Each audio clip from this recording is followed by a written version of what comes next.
It's another week, another set of bad actors, malicious files, and compromised systems. On today's show, we're going to be talking about some of the cutting-edge intel being shared by our awesome community in the LimaCharlie Slack channel, and a huge thank you to all those folks that take the time to share their knowledge with the rest of us. If you enjoy listening in on these intel chats and aren't in our community Slack channel yet, then you should join the conversation. Much more information than we can get through on the show is being shared there, and you will get it in real time. You can join the Slack channel at slack.limacharlie.io. And as always for these chats, I'm joined by the one and only Matt Bromley. How are you doing today, Matt? Hey, Chris, it's great to see you. Great to be here. Excited for something new that we're doing on this episode here. Hopefully those of you who are watching us live may be realizing, wait a second, I've never watched these guys before. But nonetheless, I'm doing great. Excited to be here as always. And I'm just loving some of the stuff we're going to be covering today. It's great to get into like the latest and greatest threats and talk about how they impact our community. So I'm looking forward to it. Let's get to it. Yeah, I'm really excited to be on video now. So if you're watching this, as Matt said, this is new for us. So hopefully you like what you see. I'm going to drop in a disclaimer, too, that you might see some things change over time as we get better set up and all sorts of things figured out, what the best lighting looks like for us, as well as how it's consumed by our listeners and viewers as well. So Chris, one thing I always throw out is I'll always drop a line to those of you who like to listen to this or like to watch it or subscribe to it and stuff like that. If there's something that you feel that, hey guys, I noticed this point or this or that, could maybe use a little bit of a touch, let us know. We'd love to hear that. We're always open to the feedback we can get because it just helps us make it better. So please do. Yeah. We all want to grow together. That's the whole point. So I found this first one really interesting, and it contains an exercise that I'm going to try and get through on my own this week. The researchers in this article by SecureList, which is a Kaspersky publication, have come up with a lightweight method for detecting potential iOS malware. One of the challenges of determining if an iOS device has been compromised is the effort and expertise needed. You need to image a device and or do network analysis. It's not something that can be done casually. These researchers have come up with a bit of a shortcut by analyzing shutdown.log, which records all of the processes running when the device is shut down. The shutdown.log file can have years worth of data in it and is most certainly an interesting artifact. Using this methodology, the researchers were able to identify artifacts for Pegasus, Predator, and Rain malware. The caveat to all of this being that any processes being recorded had to be running when shutdown was initiated. So if you never shut down your device, there's not going to be any logs of covert processes that were running on your phone. We've heard this from CISA, and I would say it is definitely a good best practice, and that is to consider power cycling your phone daily. The way iOS is built, it's very difficult to gain persistence, and power cycling your phone will blow anything away that is living in memory. The article also included a link to some Python scripts that can be used to analyze a log dump from your phone, which is the exercise I'd like to go through this week. What do you think, Matt? Is this a worthwhile exercise to go through? Oh, absolutely. I mean, maybe not for fear that you or I are harboring any sort of crazy espionage malware or anything like that, but maybe more just to understand the forensic behind it. I got to say, I think this is a pretty brilliant approach towards going through this. It may not be foolproof because I'm sure once this was published, adversaries out there may be trying to find a way to avoid this, but we may have on our hands here a really tough artifact for malware to get around. And again, I think we've probably talked about this before many times now. Something's got to be running in memory in order to do the malicious things that it wants done. So if I want to monitor keystrokes, I have to be running to be able to do that. It can't just happen silently. Now, it can happen in the background away from what the user sees and what the user knows. But the idea of that thing has to shut down eventually when you shut the phone down is a great way to just say, hey, it's an artifact that we can lean on. When I read through this one, I was like, man, this is a really cool forensic way to go about it as well, because as the article correctly calls out, imaging and analyzing iPhones, I mean, there's specialized software and hardware that you need to do that. Sometimes folks may even be in violation of certain, EULAs or use agreements and things like that. And in this case, that there appears to be a pretty lightweight artifact and even some accompanying Python scripts that can be used to help make this easier. So, Chris, I would just for the forensic takeaway alone, and I don't think I'm alone when I say we'd love to hear what your results are at the end. But for the forensic takeaways alone, it's a great little exercise. And huge thanks to the folks over at, SecureList/Kaspersky for delivering this so that folks can perform that analysis. We've discussed iOS and iPhone logs and malware and different types of malicious activity before I would say, at multiple episodes. So it's great to always have a resource that you can use to identify if something malicious is happening or going on there. But yeah, I'm a huge fan of whenever a particular new forensic artifact comes about that we had maybe never seen before, or maybe hadn't been broadcast out before, and serves as a great way to detect something. Another thing I'll drop in here as well is the article also does a really good job in going through and talking about an overview of the particular log, as well as what the analysis scripts do and how they work. So if you're someone who's interested in going through and performing this analysis, definitely check out the show notes for this link because it's a great walkthrough. If you are a defender who does mobile forensics or does work in that mobile space, you need this article in your arsenal. You need to go through and read it. It is critical to what you're doing on a daily basis.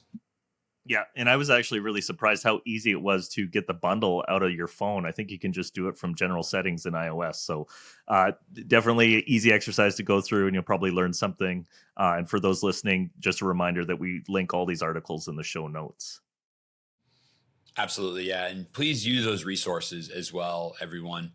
When we go through and cover things, Chris and I definitely talk about these articles from sometimes an abridged perspective, or we might zoom in on a particular part of something like an entry vector. But if you're like, hey, I want to look for evidence of this in my environment, there's a whole laundry list of other things to look for. And especially when it comes to forensic artifacts, make sure you tear them apart piece by piece so you understand what it is you're looking at. Mm-hmm. All right, so this next one has a bit of a pucker up feel to it. Apparently, for the last 4 months, nearly 71 million unique credentials that were leaked from websites such as Facebook, Roblox, eBay, and Yahoo have been circulating on the internet. A lot of times these dumps are just previous leaks that have been rebundled, but analysis of this 104 gigabyte package indicate that approximately 25 million of these credentials have never been leaked before. And as a sad aside, noted by the author, most of the exposed credentials are weak and would easily fall to a simple password dictionary attack. Along with that depressing news, there was also a huge prevalence of folks with multiple entries in the dump that use the same password across multiple sites. I thought this one was worth mentioning because I'm sure we're going to see some fallout, and I know it's not going to be the case for most of the listeners of the show, but seriously, folks, if you're not using 2FA and everything at this point, you're just asking for trouble. And even though I know you have things on lockdown, I encourage you to take the time to get your parents or anybody else in your family who might not be as cyber aware using these basic best practices. I think it is easy for us as cyber practitioners to forget how far the general public has to go. Any surprises with this one, Matt? No surprises necessarily, but more of a here we go again moment, right? And it's funny, Chris. One thing as I was reading through this article, one thing that hit me, I was listening to another podcast a couple of days ago, and there was a very popular CISO on there. I'll just leave it at that. Who said, "I'm the kind of guy who gives away password managers for Christmas, as opposed to whatever it is you might be expecting." And I first off, I love that as a gift. Number one. Number two, I'm in the same boat as you are. I'm hoping that our listeners are not impacted by this. Now, let me be clear. When I say impacted by this, I don't mean your accounts didn't get leaked, because that happens and it may not be your own fault. But the idea of shared passwords, passwords with very weak strengths, weak attributes, all of those things should be tightened up. And absolutely should be something that you advise your family members on. I'll go to that old kind of IT adage where every time someone who knows computers shows up at a family reunion, there's always can you fix my iPad? Can you replace my cell phone battery? Blah, blah, blah. And it's like, you know what? Use that time to talk about password security and things, because you never know just how far this will extend. And let's go more technical on the long tail side of this now, where this becomes critical.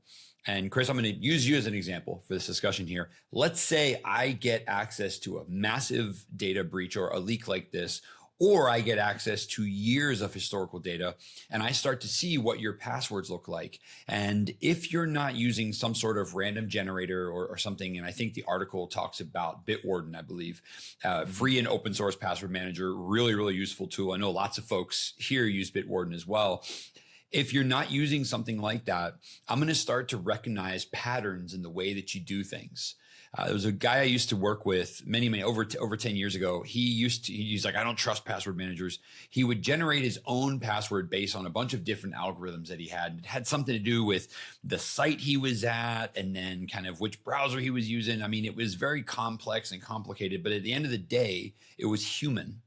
Mhm. And if I get enough history there, it's not hard for me to run those against like, a rainbow tables or a password cracker or something to maybe figure out what it is.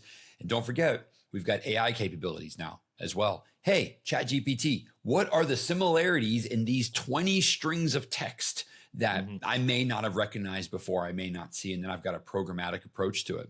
So where this becomes critical is being able to understand what folks may use historically. If there's an email address across two different sites with a shared password, that's a hint. Maybe this person likes to share passwords. Even if those passwords have been changed, and I'll use the classic cybersecurity one here. Let's say your password was, fall 2023, exclamation point, period, or something. I know you've changed it, but I have a pretty good idea of what you might have changed it to. The only thing I've got to guess is, did you do winter 2023 or winter 2024? But either way, it allows us to start to build a profile, or I should say it allows adversaries to start to build a profile of what types of passwords you use. And then, of course, there's always, Chris, the biggest fear, which is none of these have been changed. And I take your password for, Reddit, and I use it to get into LinkedIn. And then I post a job with a malware-ridden PDF or something like that. And next thing you know, you and I, 6 months from now, are talking about a massive data breach that started with a stolen password from this particular leak. One other thing I'll drop in here for folks. One of the sites, and I'm looking at the screenshot right now from the article here. One of the sites that's mentioned in here, I shouldn't say one, but it's the only one, but an important one in here are things like Coinbase, Coinbase.com, eBay.co.uk, and things like that. And I'm just pulling from the screenshot here. When you have passwords or when you have credentials for a site that allows you to conduct financial operations, you have an investment, because most folks these days link their credit cards, link their bank accounts. If it's a crypto thing, you're a hot commodity. eBay, whatever it might be, if you're purchasing stuff, folks, that's a next level threat, because this isn't just someone logged into, my Reddit and doxed me and exposed who I was or something like that. This is, saved financial information. Coinbase, I'm draining accounts and sending stuff out. And I'm just going to issue a blanket statement right now. If there's a site that you're doing financial movement on, buying stuff, selling stuff, purchasing things, holding things, whatever it might be, MFA is not a maybe. It's not a I'll get around to it. It's not a future idea. It is, if it doesn't have MFA and I can't use a thing like a passkey or a MFA on a separate system, Chris, don't use it. Yeah. If you have a company that wants to be a custodian of financial data for you, but they won't give you an advanced mechanism to secure your credentials, just don't use it. They'll figure it out pretty quickly if they need to, but don't wrap your credentials inside of places like this, because again, here we are, right? It's a massive thing that just gets taken. And the next thing you know, you turn around and you're like, my money's been taken, we're gone. And that's unfortunate side effect you'll get of leaks like this.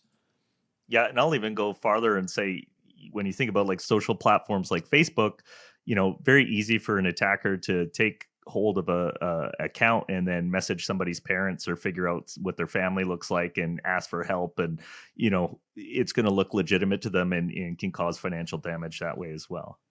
Oh, yeah. I mean, all the different social engineering scams that you and I have talked about here, romance scams, fake hijacks, transfer me money, I'm lost kinds of things. Yeah. Those all open up. So I you know what, we could go further and just say MFA everything, right? If you need to secure this stuff down. I mean, it's valid to understand the scope of how vast these accounts are from a scope perspective, how wide reaching they are, Oh, it's just my Facebook account. Maybe it's your only link to your grandparents, right? And there's a weight to that connection there.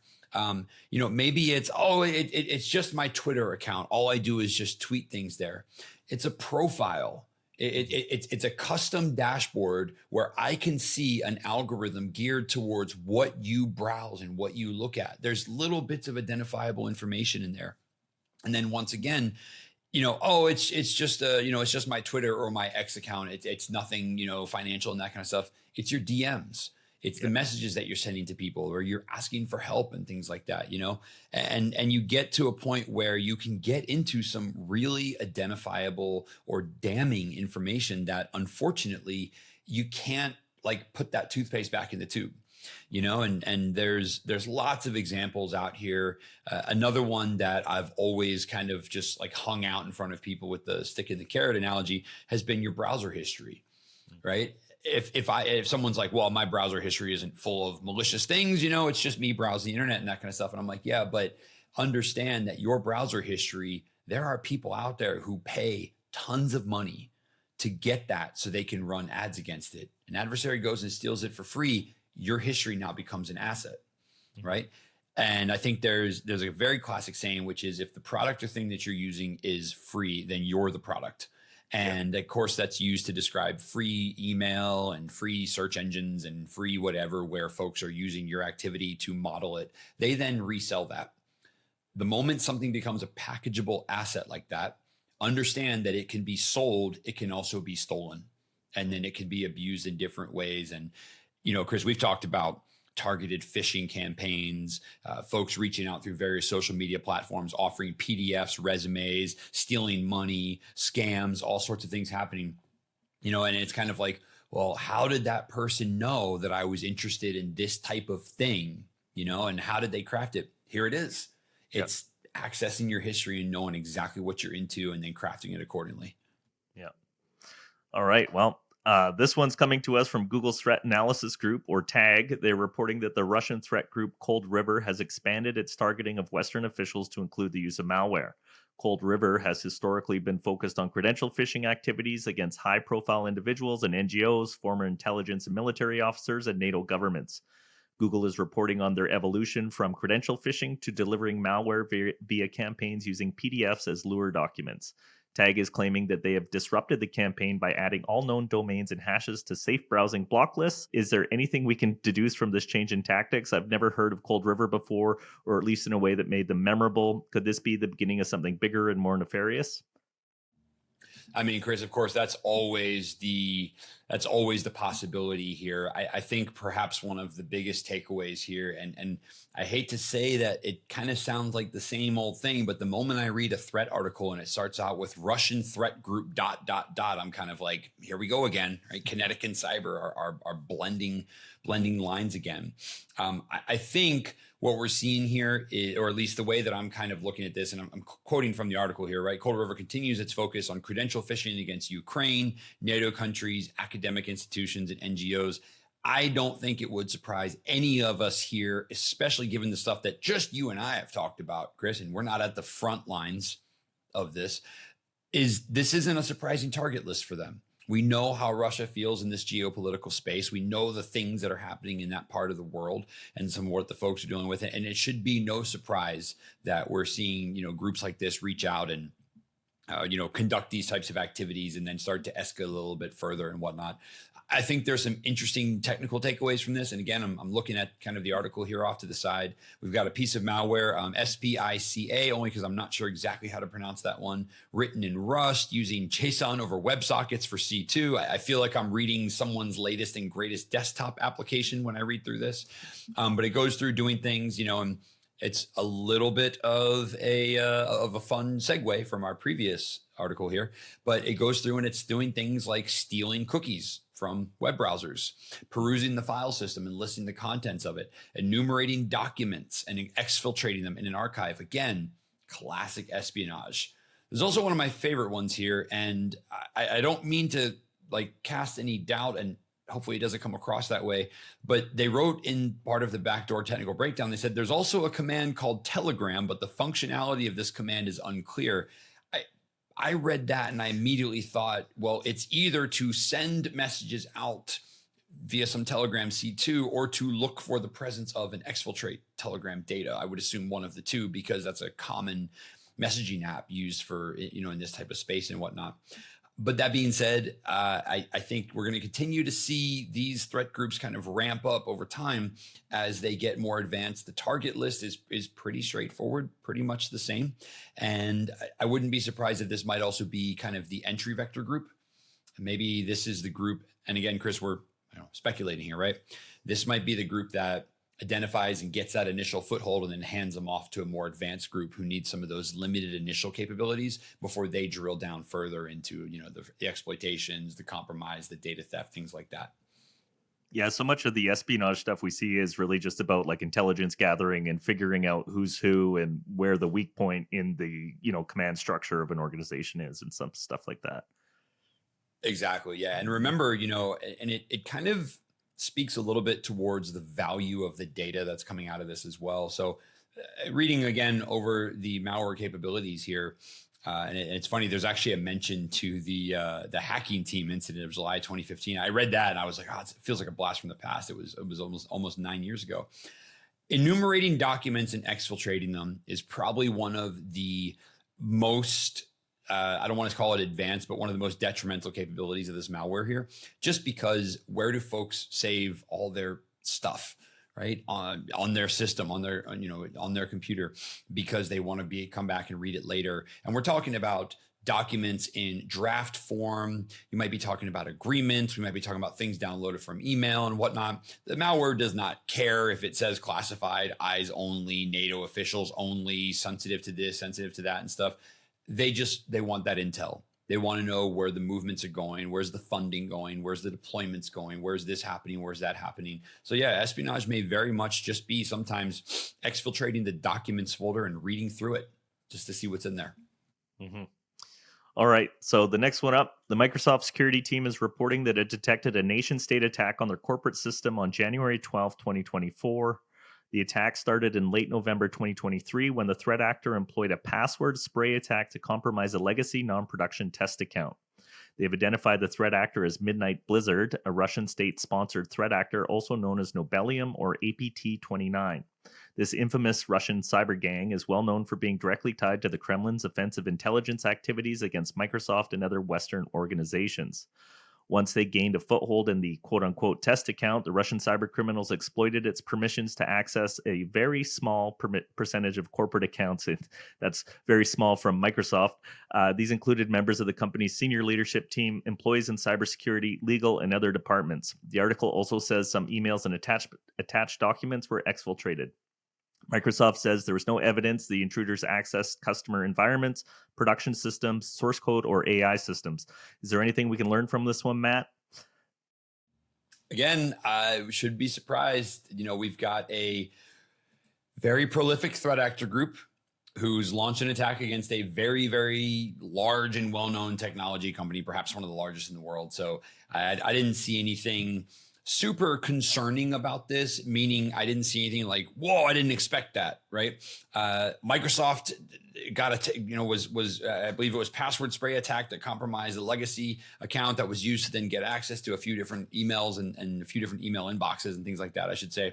But, it seems, Chris, I hate to classify it this way, but it feels kind of like a run-of-the-mill should have closed off the test account, guys, or maybe change the password or something like that. I would be interested to understand, and maybe I need to read a little bit more into this one because I'm looking at the article and it's very much to the point. There's not much of a technical breakdown, but I would like to understand, how you go from a test tenant in a legacy non-production environment to reading corporate emails and downloading attachments. That feels like not necessarily a hard line to draw, but it feels like a door that was probably left open that shouldn't have been, or maybe wasn't locked, but should have been, and the adversary had the ability to get through. And I would maybe slightly argue that, that probably should have been shored up. And if anything, the big takeaway here is, legacy non-production test account is kind of the big keywords of cool. If it was a legacy account, why was it, did it need to be there? If it was a non-production account, why was it internet facing, or why were the ACLs allowed to be accessed? I think there's lots of maybe logical walls that could be wrapped up around this one, which would be my takeaway for organizations who read this and are like, oh no, what if it happens to us, right? Yeah. There's not much in the way of IOCs or anything. Maybe perhaps the other thing is Microsoft, kind of really doubling down on their Secure Future initiative, which is something that they've kind of called out as necessary given the funding that are behind threat actors. And I don't feel like this is new, the funding that threat actors have, but Microsoft's, big ability to be upfront and I'm quoting here, highlighted the urgent need to move even faster, applying our current standards to Microsoft-owned legacy systems. I mean, I don't want to say duh, but at the same time, Chris, it's like, oh, this is going to heighten this, this is going to hasten the speed with which we secure our legacy environments. And it's like, yeah, we've only been screaming that for a decade plus to everyone else that's out there, right? So maybe there's a little bit of humble pie here to be had. And no offense to anyone over at the Microsoft team. I'm not blaming any individual or any team about this, but this is one instance where, hey, they got us once. We learned our lesson. Let's go ahead and implement some new policies, new practices to lock these types of things down so that this doesn't happen again. Yeah, and a reminder of how important it is to have like decommissioning processes for old employee accounts, test servers, just like things shouldn't just be left sitting around. If nobody's using it, it should be pulled down because there's so many cases where this is sort of the beginning of the compromise starts with, an old WordPress instance or old server that was just sitting there on the internet.